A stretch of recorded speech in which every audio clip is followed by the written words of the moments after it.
Hi class, welcome back to baking school.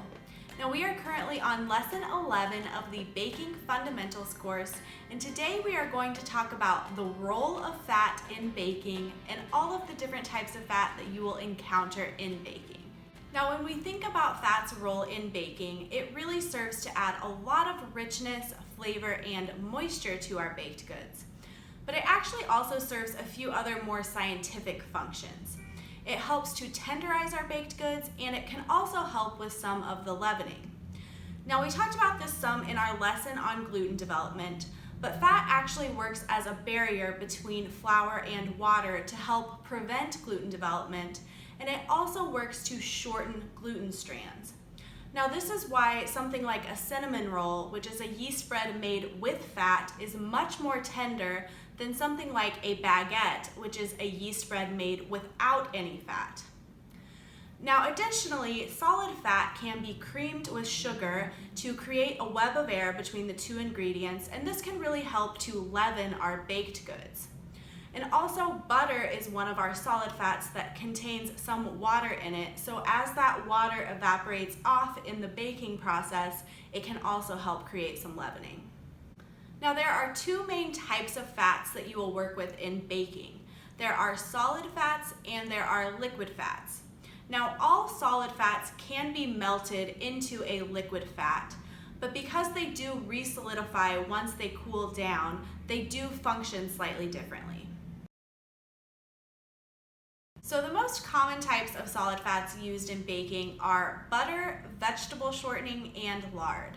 Now butter is the most common type of fat used in baking because it adds great flavor to our baked goods, and it does contain some water which helps to leaven our baked goods. Now I should note that margarine is not a direct substitute for butter, and that is because butter contains about 82% fat, while margarine can contain as little as 35% fat. So this difference can really produce different results in our baked goods. So vegetable shortening is another type of solid fat that does function a little bit differently than butter. And this is because vegetable shortening contains 100% fat, and it also has a much higher melting point than butter. So because vegetable shortening contains 100% fat, it does create more tender baked goods than butter, and it also is less prone to shrinking in the oven. So you can see this really evident in something like a pie crust, where one pie crust made with butter is prone to shrinking a great deal in the oven. Another pie crust made with vegetable shortening is less prone to shrinking. And this is because the water is evaporating out of the pie crust made with butter, and this is not happening in the pie crust made with shortening.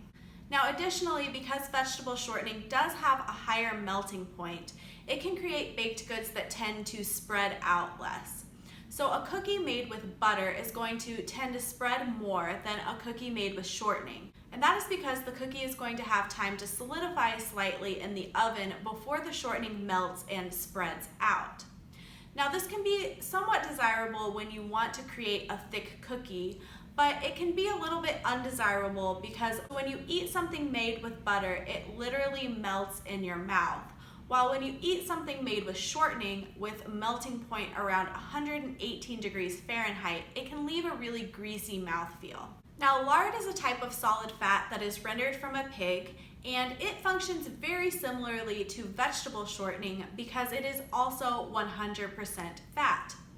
Now it does have a little bit of a higher melting point than butter, but it actually is a lower melting point than vegetable shortening, so it's kind of the best of both worlds.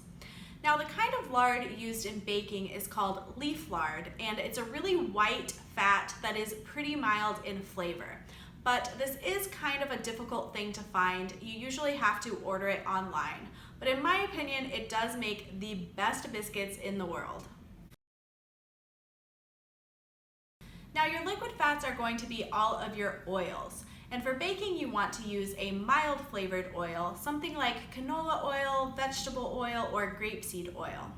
Now you typically don't want to use olive oil in baking because it has much more flavor than all of the other oils. Now liquid fats tend to keep baked goods more moist and tender, and this is because they do not solidify once cooled.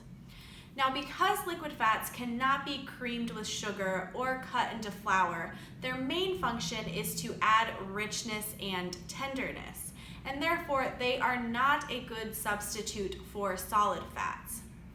Now, solid fats can be melted to replace liquid fats, but do keep in mind that because the solid fat is going to re-solidify once the baked good has cooled, they tend to be less moist and tender. Now, coconut oil is technically a solid fat because it does solidify once it cools, but because it has a very low melting point of 76 degrees Fahrenheit, it is kind of a hybrid between solid fat and liquid fat. So now that you understand all about how fat works in baking, I'm ready to give you your homework assignment. Now for this lesson, I want you to make 2 small batches of drop biscuits, one with a solid fat and one with a liquid fat. Now you can use any fat of your choice for both, but I want you to see how differently they turn out. I'll see you guys next time. Bye.